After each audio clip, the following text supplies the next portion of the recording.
ప్రముఖ హీరో విజయ్ దేవరకొండ నటించిన తాజా చిత్రం కింగ్డమ్ ఈ నెల 31న విడుదల కానుంది. ఈ చిత్రానికి సంబంధించిన ట్రైలర్ ఇటీవలే విడుదలైంది.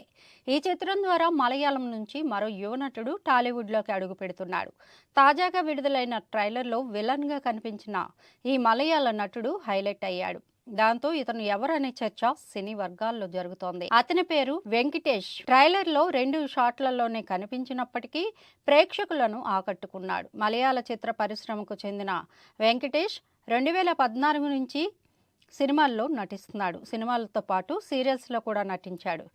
వెంకటేష్ ఒడియన్, వెలిపాండింటే పుస్తకం, తట్టుం పొరత్ అచ్యుతన్ మొదలైన చిత్రాల్లో కనిపించాడు. తమిళంలో జీవి ప్రకాష్ కుమార్ హీరోగా నటించిన రెబల్ చిత్రంలో వెంకటేష్ విలన్ గా నటించాడు. ఈ సినిమా ద్వారానే అతనికి కింగ్డమ్లో అవకాశం వచ్చిందని సమాచారం. ఇక ఆయన రాకతో టాలీవుడ్ కు మరో కొత్త విలన్ దొరికాడని అంటున్నారు.